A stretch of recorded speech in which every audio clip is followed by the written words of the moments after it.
사랑하는 성도 여러분, 지난 한 해의 모든 아픔과 짐들은 은총의 강물에 떠내려 보내십시다. 그리고 앞서 인도하신 하나님의 은혜를 가지고 이 한 해 전진하기를 바랍니다.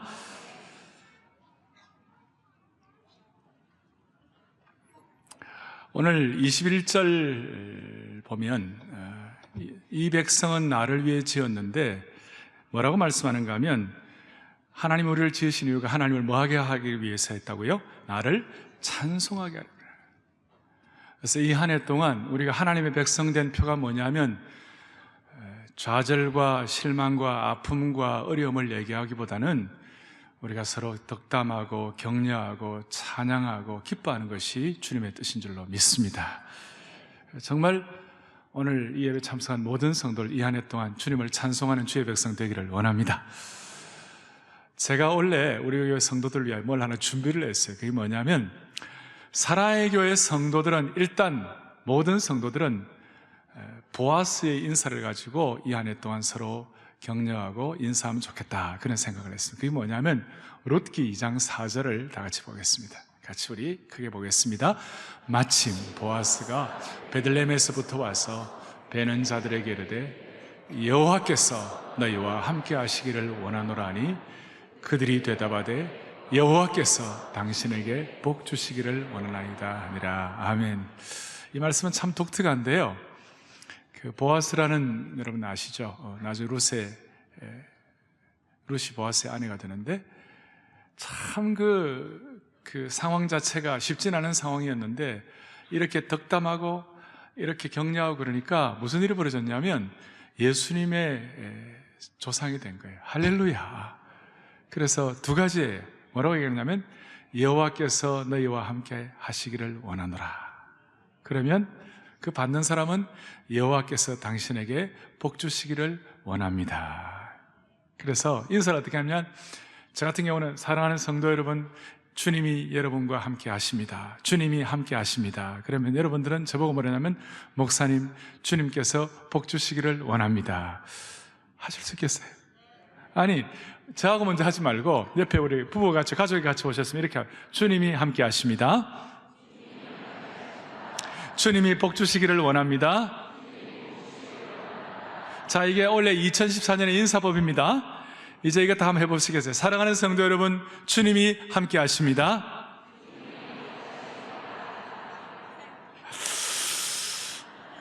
제가 주님이 함께 하십니다 그러면 여러분 어떻게 해야 돼요? 주님이 복 주시기를 원합니다. 다시 한 번 더. 사랑하는 성도 여러분, 주님이 함께 하십니다. 목사님 붙여주면 더 좋을 것 같아. 자, 한 번 더. 사랑하는 성도 여러분, 주님이 함께 하십니다. 할렐루야. 너무너무 잘하셨어요. 할렐루야. 자, 찬양대. 주님이 여러분과 함께 하십니다.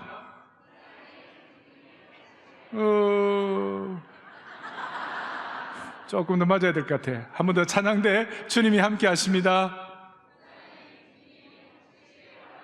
할렐루야. 자, 다시 한번 우리 모두가 다. 이게 여러분, 아이들 보고 아침에 학교 갈 때 공부 열심히 해라 그러면 안 합니다. 은혜 받아 열심히 합니다. 아이들 학교 갈 때 다른 얘기 하지 말고, 얘야, 주님이 함께 하신다. 그러면 걔가 딱 듣고 있다. 보아스 인사법 배워가지고, 아빠, 주님이 복 주시기를 원합니다. 그렇게만 할 수 있다면 그 집안은 될 집안입니다. 꼭 한번 해보시기 바라요. 자, 여러분, 우리 모든 자녀들, 또 우리 가족들이 주님이 함께 하시고 주님이 복 주시고, 영어로는 아주 간단해요. God be with you. 그 다음에 God bless you. 아주 간단한데 주님이 함께 하십니다. 주님이 복 주시길 원합니다. 이렇게 해서 이 한 해 동안 우리 모두가 다 주님을 찬송하는 주의 백성 되기를 원합니다. 아시겠죠? 예. 할렐루야. 예. 자, 오늘 제가 영원한 새로움을 사모함, 그렇게 했는데요, 모든 사람들이 인생을 살아가는 동안에는 반드시 삶의 동기가 있어야 합니다. 내가 왜 살아야 하는지, 소위 모티베이션이 있어야 합니다. 이 모티베이션이 없이는 대단한 일가를 이루는 사람도 아침에 일어나기 힘듭니다. 여러분, 다윗을 좀 생각해 보세요. 다윗은 성군이었습니다. 하나님의 마음에 합한 자였습니다. 대단한 사람이었습니다. 그런데 그도 세상을 평정하고 왕국의 평안이 오고 다 그러니까 삶의 동기가 사라지기 시작했어요. 그러니 다윗이 실수하고 범죄하고 하나님 마음 아프게 하고 그랬어요. 그래서 모든 사람은 하나님이 주시는 뭐가 있어야 돼요? 영적인 동기가 있어야 돼요. 이 세상 사람들은 두 가지 동기로 움직여요. 첫째는 내적 동기가 있어요. 자, 공부를 하더라도 이 공부를 통하여 내가 조금 더 완성돼가는 인격이 되어야지, 내가 내 자신을 추스려야지, 내가 좀 더 자신을 극복해야지 하는 내적 동기가 있어요. 또 한 걸음 더 나가면 그 내적 동기에서 소위 외적 동기, external motivation 그래가지고 공부를 열심히 하면 상도 받고 또 내가 원하는 학교에도 가고 나름대로 성취를 갖고, 이것이 외적 동기예요. 그런데 예수 믿는 사람들은 내적 동기와 외적 동기를 뛰어넘어서 우리는 영원한 동기가 필요한 줄 믿으셔야 합니다. 우리에게는 영원한 동기가 있습니다. 결코 변화할 수 없는, 매일 아침 일어나도 가슴이 불붙고 불타오를 수 있는 영원한 동기가 있어야 돼요. 왜? 하나님의 사람들은, 하나님의 백성들에게 반드시 영원을 사모하는 마음을 주셨어요. 전도서 3장 11절을 다 같이 보겠어요. 같이 읽어보겠습니다. 하나님이 모든 것을 지으시되 때를 따라 아름답게 하셨고, 또 사람들에게 뭘 사모하는 마음을 주셨습니까? 영원을 사모하는 마음을 주셨어요. 이 영원함을 사모하는 마음을 주셨어요. 여러분과 제가 이 영원함을 사모하는 동기가 흐려지지 않으면 우리는 날마다 새로워질 수 있습니다. 크리스천 상담학자 가운데서 목회 상담 사역을 하고 있는 폴 트립이라는 분이 계시는데, 왜 인간 세상이 이토록 무질서하고 깨어져 있고 상처 주고 망가져 있을까? 그 이유가 분명하다는 거예요. 인생이라는 퍼즐을 아무리 맞추려고 해도 맞춰지지 않는 이유가 있다는 거예요.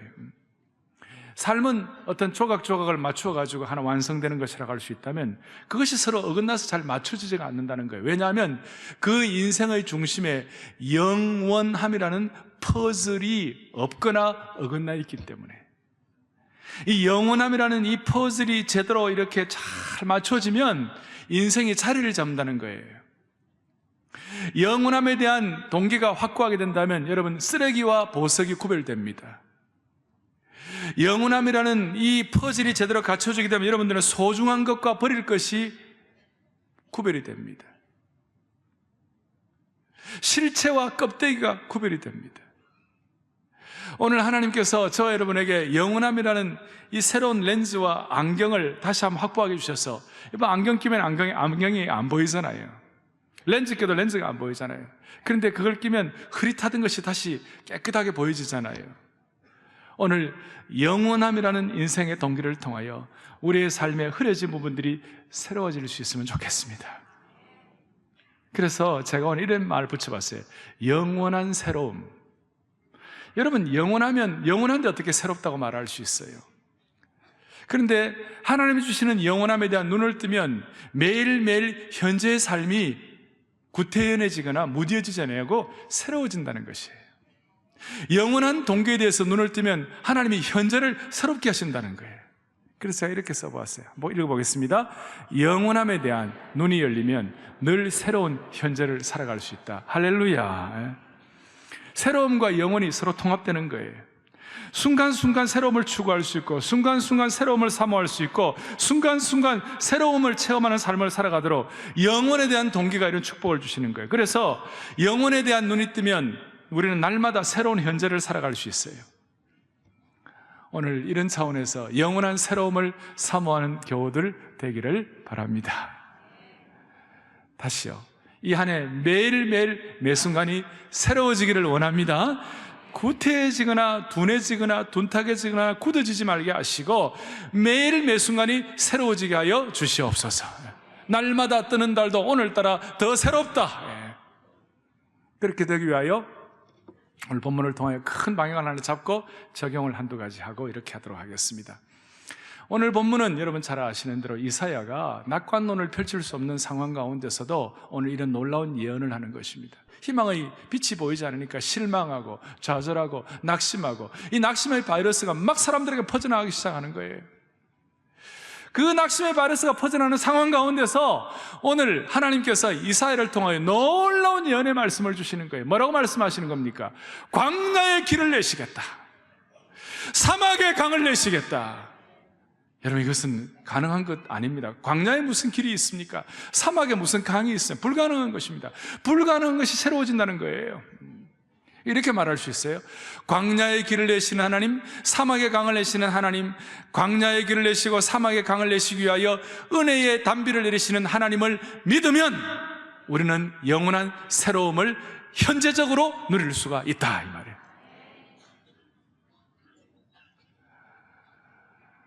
지금도 아프리카는 광야가 많습니다. 중동 지역에도 사막이 많습니다. 근데 그 사막은 우리가 생각하는 일반적인 모래사장만 있는 그런 사막이 아니라 이게 땅이 이제 메마른 곳이에요. 그런데 그 광야가 단비가 풍성한 비가 내리고 나면요, 온통 진초록의 정원으로 바뀌는 거예요. 그 아프리카 같은 데는요, 비가 한번 제대로 풍성히 내리면 국민 총생산이 1%씩만 올라가는 거예요. 은혜의 단비는 광야의 사막에 강을 내는 것입니다. 그래서 원래 제가 여러분들에게 부탁하는 것은 은혜에 대해서 또 은혜 얘기하나 이런 얘기 신경 쓰지 말고 이 은혜의 단비를 경험하면 우리는 날마다 영원한 새로움을 경험할 수 있다고 믿으셔야 합니다. 그래서 이 안에 제가 부탁하고 싶어요. 사막에 강을 내시는 하나님의 은혜의 단비를 믿으십시다.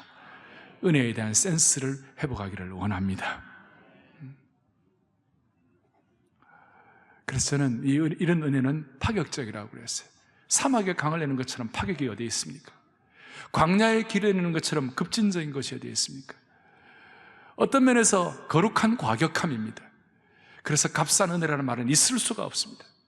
진짜 은혜를 알고 은혜에 대한 센스가 있는 사람이라면 은혜를 함부로 평가처럼 하면 안 됩니다. 하나님의 은혜는 놀라운 것입니다.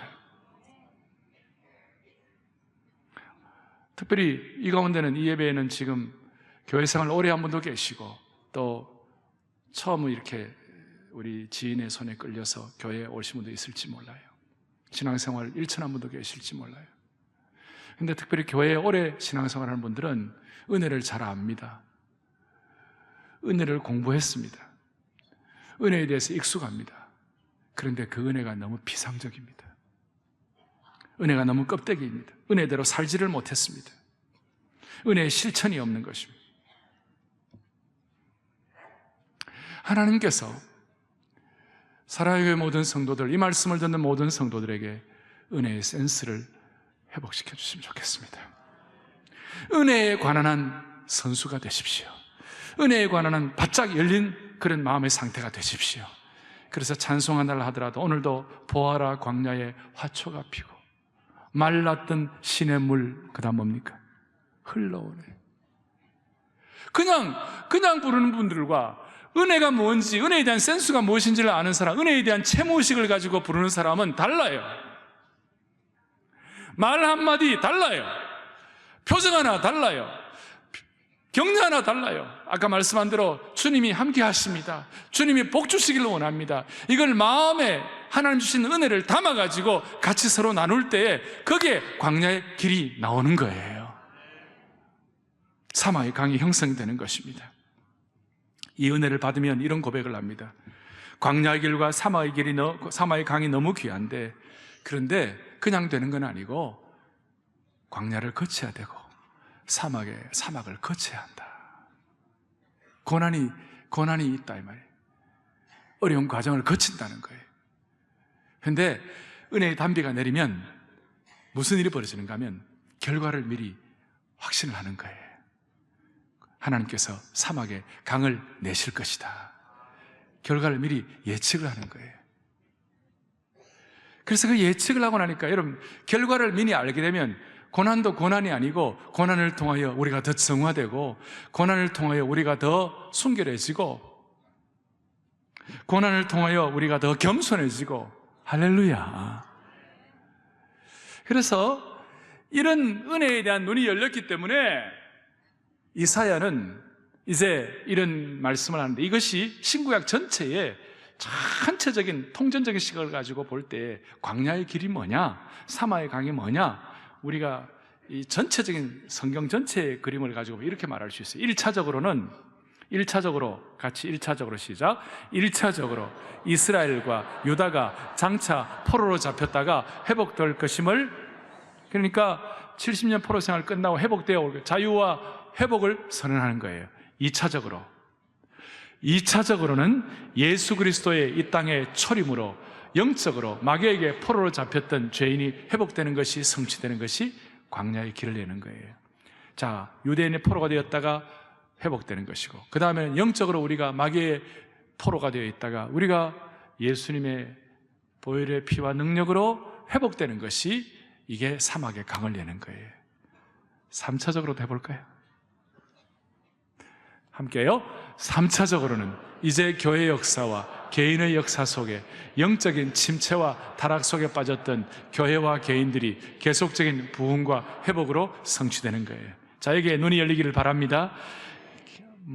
우리 한국교회 참 마음 아픈 일들이 많았지만 이제 하나님께서 계속적인 부흥과 회복으로 성취시켜 주실 것이다. 다시 부흥과 회복으로 성취되기를 바랍니다. 이것이 은혜 받은 자가 할 수 있는 말입니다. 부흥과 회복으로 성취되는 것이 사막에 강이 나는 것입니다. 4차적으로 하나 더 하십시다. 4차적으로는 마지막 예수님의 재림을 통하여 영만이 아니라 육이 회복되는 부활의 몸으로 말미암아 새 하늘과 새 땅의 완성으로 완전한 회복을 성취하는 것입니다. 아멘. 우리 앞으로 우리에게 주실 이것이 광야의 길이고 사막의 강입니다. 오늘 이것을 영의 눈을 열어서 하나님의 은혜의 단비가 내려지면, 신약시대로 말하면 이 은혜의 단비가 성령님을 통하여 확인되는 것입니다. 성령 우리와 함께 하시면 생수의 강이 흐른다고 약속하신 거예요. 생수의 강이 흘러 넘치면 사막에 강이 나오는 거예요. 광야 같은 인생길, 사막 같은 인생길이라 할지라도 생수의 강을 경험함으로 말미암아 하나님께서 길을 내시고 강을 내시는 하나님의 은혜를 사모하십시다. 은혜의 안테나가 고추 세워져 가지고 센스가 회복되어 가지고 오늘 이 광야의 길을 내시는 하나님을 믿을 때 영원히 새로워질 수가 있을 것입니다. 이 일을 위하여 두 가지만 적용을 하겠습니다. 첫 번째 적용 18절입니다. 18절 또박또박 같이 읽겠습니다. 너희는, 자 18절 함께요. 너희는 이전 일을 기억하지 말며 옛날 일을 생각하지 말라. 아멘. 이제 적용할 첫 번째, 이전 일을 기억하지 말라. 이전 일을 청산하라, 그 말이에요. 이 예배에 오신 여러 성도들, 지나간 생애 동안 짐지고 답답한 거 다 청산할 수 있으면 좋겠습니다. 청산하게 하여 주십시오. 마음의 소원을 하십시오. 물론 이전 것이 귀합니다. 이전 것이 소중한 것도 있어요. 과거가 중요하기도 합니다. 그러나 하나님의 은혜를 새롭게 지속적으로 지치지 않고 유지하려면 이전 일을 정리해야 합니다. 비즈니스를 하는 분들이 잘해야 할 것이 뭐냐면 재고 정리입니다. 그 물건들이, 기한이 지난 물건들을 계속 안고 있으면요, 새로운 물건을 가져올 수 없습니다. 정리될 수가 없습니다. 그런데 잘하는 분들은 빨리빨리 재고 정리를 하는 것입니다. 따라서 오늘 이전 일을 기억하지 말라는 말은 오늘 우리식으로 좀, 오늘 이 땅의 말로 쉽게 표현하면 영적인 재고 정리를 하라는 것입니다. 여러분, 우리가 아픔이 있습니다. 상처도 있습니다. 짐도 있습니다. 많은 것이 있었습니다. 여러분, 오늘 영적인 재고 정리하십시다. 이 예배 드리면서 재고 정리해야만 하는 것입니다. 우리 뭘 재고 정리해야 할까요? 인벤토리, 뭘 영적인 재고 정리를 해야 할까요? 다시 얘기합니다. 날짜가 지난 것을 다음에는 팔 수가 없습니다. 장소와 공간만 허비하는 걸 재고 정리해야 합니다. 영적 세계도 동일합니다. 주님이 새로운 것을 축복으로 주시고 싶어도 우리의 창고가 우리가 꽉 차 있으면, 우리가 쓸모없는 것을 가득 차 있으면 주실 수가 없어요. 그리고 영적인 재고 정리의 대가들은요, 진짜 재고 정리의 대가들은 한꺼번에 짧은 시간에 과감하게 정리를 하는 것입니다. 압도적인 은혜를 가지고 한꺼번에 짧은 시간에 과감하게 정리할 수 있기를 바랍니다. 신구약에 보면, 특별히 구약과 신약에 보면 재고 정리 잘하는 사람이 있습니다. 구약에 야곱이 있었습니다. 야곱은 그냥 그가 갖고 있는 세상에 대한 여러 가지에 대한 마음가짐 때문에 우리하고 비슷한 사람이에요. 이것도 하고 싶고 저것도 하고 싶고 이것도 놓치기 싫고 저것도 놓치기 싫고 그 힘든 것들 막 주렁주렁 많이 달고 다녔어요. 그래서 자유함이 없었어요. 야복강가에 하나님 씨름하게 했어요. 그런데도 불구하고 아직 정리가 다 안 되니까 창세기 34장에 보면 그 자기 아들들이 세겜에 있는 데 들어가서 남자들만 다 죽이고 이제 뭐 굉장한 어려움이 생겼어요. 마지막 코너까지 갔어요. 하나님이 너 재고 정리하라 그런 뜻이었어요. 항상 그래요. 여러분 코너에 몰리시는 건요 재고 정리하라는 하나님의 뜻인 줄로 그 사인으로 받아들여야만 합니다. 그래서 창세기 34장의 그 어려움 이후에 창세기 35장 2절에 야곱이 강력한 재고 정리를 했습니다. 이렇게 재고 정리합니다. 함께 크게 보겠습니다. 야곱이 이에 자기 집안 사람과 자기와 함께한 모든 자에게 이르되 너희 중에 있는 이방 신상들을 버리고 자신을 정결하게 하고 너희들의 의복을 바꾸어 입으라. 아멘. 네. 세 가지예요. 야곱이 어떻게 정리를 했냐면 이방 신상들을 버리라. 두 번째는 뭡니까? 자신을 정결하게 하라. 세 번째는 뭡니까? 너희들의 의복을 바꾸어 입으라. 이방 신상이라는 건 뭐예요? 하나님보다 더 사랑하는 것, 우리식으로 표현하면 우리 자신을 정결케 하는 것. 그 다음에 너희들의 의복을 바꿔요. 새롭게 되기 위하여 과거에 구태에 있던 것들은 과감하게 청산하는 것. 이 재고 정리. 예배에 앉아있으면서 마음의 결단을 하세요. 하나님 아버지, 영원한 새로움을 날마다 새로워지기 위하여 내 청춘으로 독수리같이 새롭게 하시는 그 은혜를 받아 누리기 위하여 하나님 아버지 영적인 재고 정리를 하게 하여 주십시오. 성령께서 주시는 음성이 있을 것입니다. 저에게도 여러분들이 있을 거예요. 잘못된 인벤토리들 잘 정리를 해야 하는 거예요. 또 신약에 보면 삭개오가 얼마나 재고 정리를 잘했는지 몰라요. 누가 보면 19장에 보니까 삭개오가 예수님 만나고 난 다음에 과감하게 재고 정리를 하는데 뭐라고 하고 있느냐? 하나님 예수님께 여짜오되 주여 보시옵소서 내 소유의 절반을 가난한 자들에게 주겠사오며 만일 누구의 것을 속여 빼앗은 일이 있으면 네 갑절이나 갚겠습니다. 한 번에 짧은 시간에 과감하게 재고 정리를 하는 거예요. 이렇게 재고 정리를 하면 하나님께서 우리에게 영적인 예비 자원을 충족시켜 주시는 겁니다. 사람이 힘든 이유가요, 재고 정리 안 하고 또 영적인 예비 자원이 충전되지 않으면요 날마다 헤매는 거예요. 우리의 아픔이 있습니다. 수치도 영광도 부끄러움도 상처도 다 정리해야 돼요. 그래서 저는 지난 짧지 않은 목회 기간 가운데서 하나님이 저에게 주신 큰 은혜 중에 하나는 이것이었어요. 새로워지려면 이미 결정된 것 가지고 인생을 낭비하지 말고 내가 더 새로워지고 내가 더 잘할 수 있는 일에 집중을 하게 하여 주시옵소서. 이미 결정된 것이 뭐예요? 이미 지나간 것들, 내가 어디 출신이다, 어디서 태어났다, 내가 어떤 모습을 갖고 있다, 이미 결정된 거예요. 내가 더 잘할 수 있는 건 뭐예요? 주님 더 사랑할 수 있습니다. 더 하나님의 찬송을 부를 수 있습니다. 사람들에게 진심으로 주님이 함께 하십니다. 그리고 주님이 복 주시기를 원합니다. 그렇게 우리 더 잘할 수 있어요. 주님 앞에 더 살아있는 산제사로 나를 드리기를 사모할 수가 있는 것입니다. 그럴 때마다 우리는 영적인 재고 정리를 할 수가 있을 것입니다. 새해가 새해되기 위하여 영원한 새로움을, 현재가 날마다 새로움을 경험하기 위하여 그 새로움이 영원히 이어지기 위하여 주여 이미 결정된 것 재고 정리하게 하여 주시옵소서. 오늘 그렇게 되기를 소원합니다. 사랑의 교회는 우리 앞에 많은 일들이 펼쳐지는 교회입니다. 앞으로 할 일들이 많습니다. 제가 한번 말씀드렸죠. 357 비전을 말씀드렸죠. 3년 내로 우리 교회는 글로벌화되게 하시고 5년 내로 중국 교회를 품게 하시고 7년 내로 복음적 평화 통일을 경험하게 해 주십시오. 이 날짜를 이렇게 함부로 말하는 거 조심스러워요. 그러나 하나의 이제 소원을, 우리가 이 글로벌 플랫폼 시대에 왔기 때문에 우리가 정리를 하고 새로워져야 하기 때문에 여러분 개인적으로 우리 교회는 사람도 키워야 합니다. 제자 훈련은 국제화도 해야 합니다. 많은 상처가 치유가 돼야 할 것입니다. 그런데 우리의 마음속에 정리할 것들 재고 정리 있게 하여 주시옵소서. 새로운 사역을 위하여 전진하기 위하여 재고 정리하게 하여 주시옵소서. 또 하나 적용할 것이 있습니다. 그것은 19절입니다. 19절 보겠습니다. 19절, 보라 내가 뭐 한다고 그랬습니까? 새 일을 행하리니. 자, 이제 새 일을 행하시는 하나님을 믿으십시다. 이 새 일이 뭐예요? 아까 1차적으로는 포로되었던 유대와 백성들이 포로 귀환하는 것이 새 일입니다.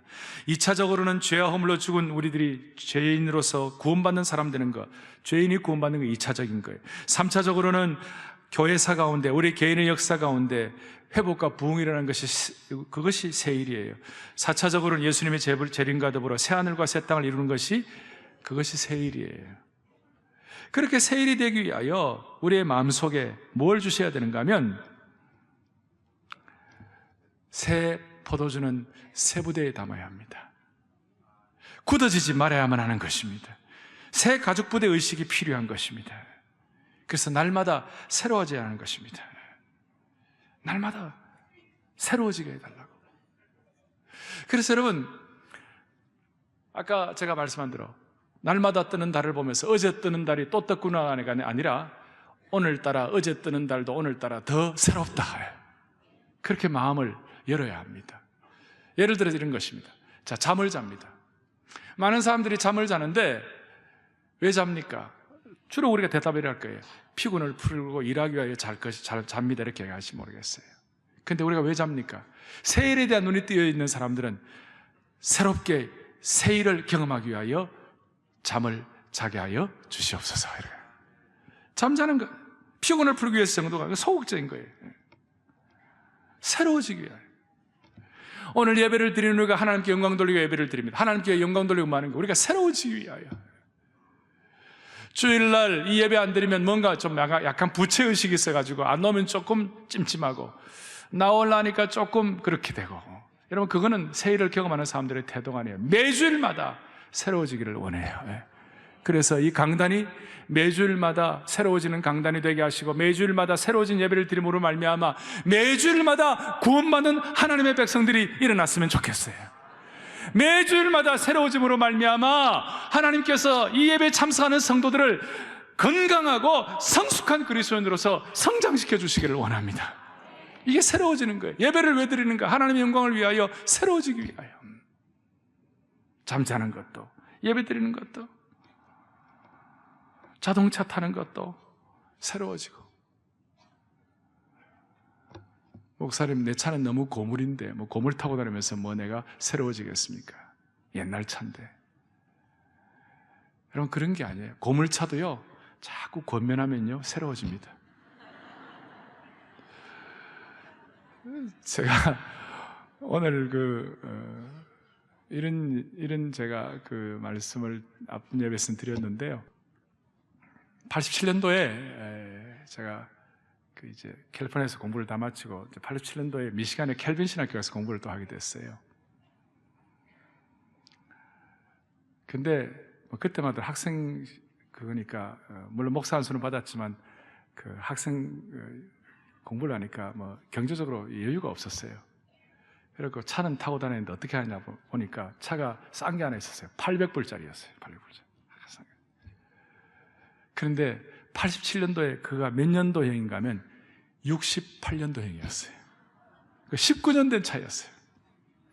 그리고 미시간의 겨울이 아주 춥기 때문에 눈이 많이 오니까 도로에다가 염화 칼륨을 많이 뿌려요. 그러니까 19년 동안 그 도로를 다녔으니까 하체가 너무 부실한 거예요, 자동차.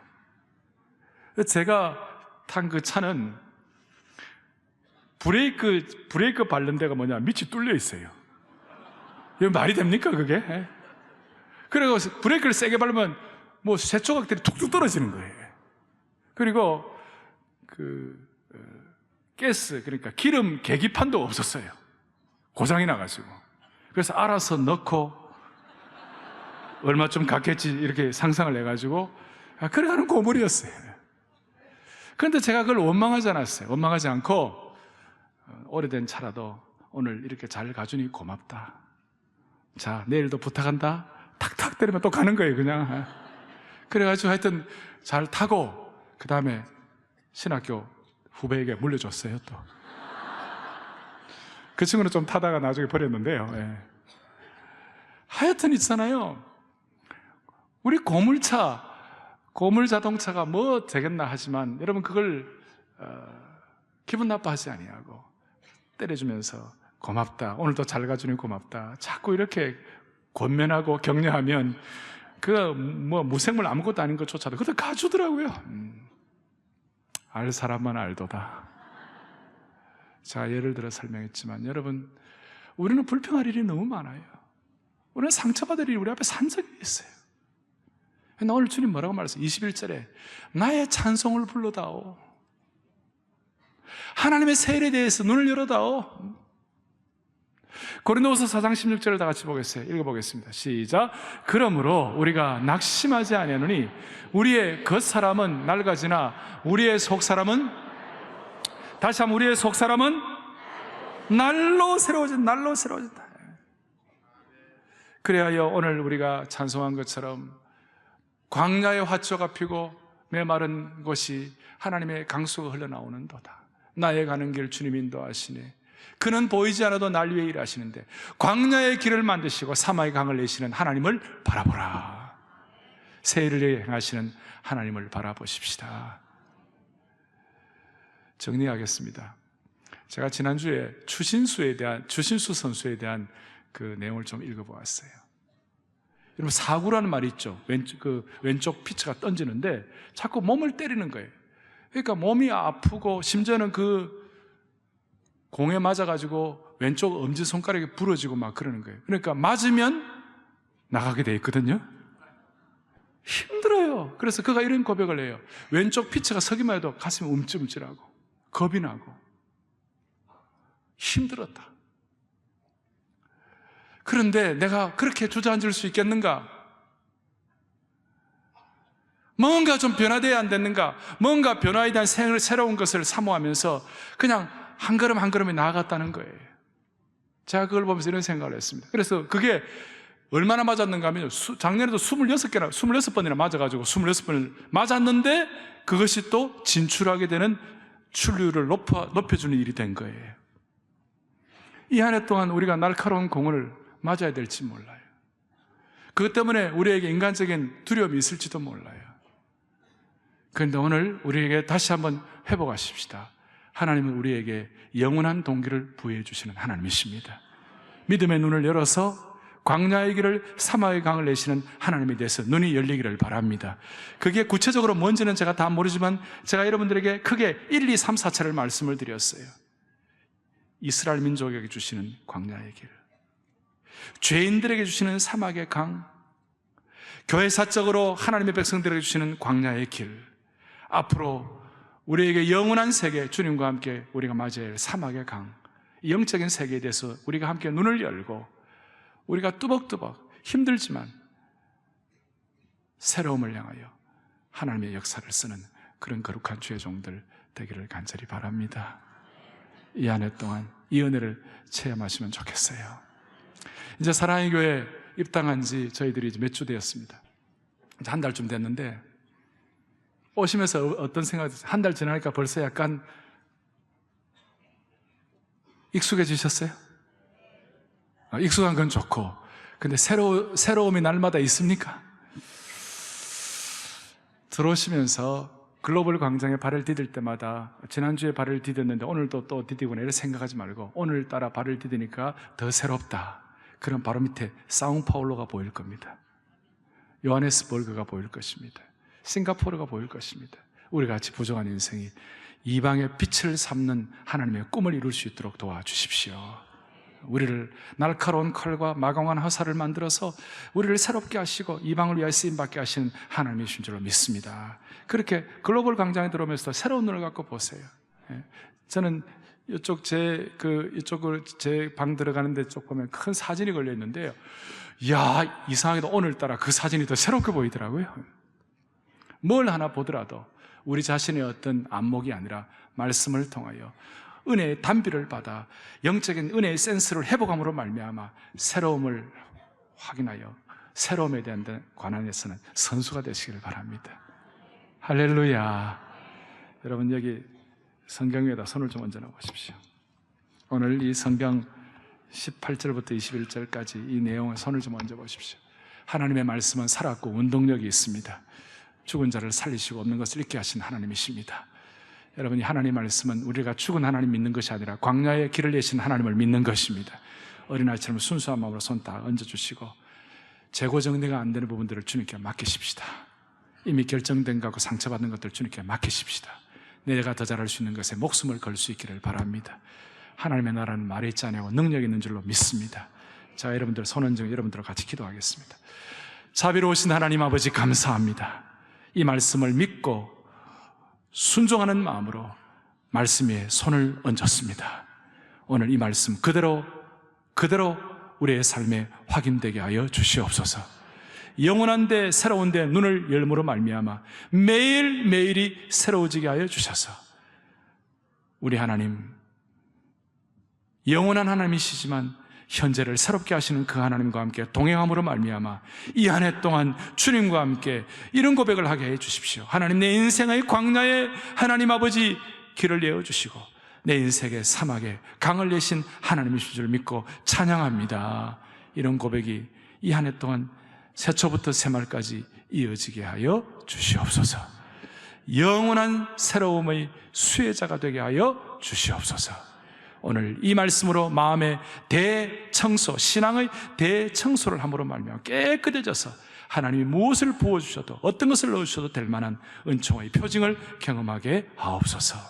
우리 교회뿐만 아니라 한국의 5만여 교회 동일한 은혜를 부어주시기를 원하옵고 우리의 생명 되시고 소망 되시는 예수 그리스도 이름 받들어 간절히 기도 올리옵나이다. 아멘.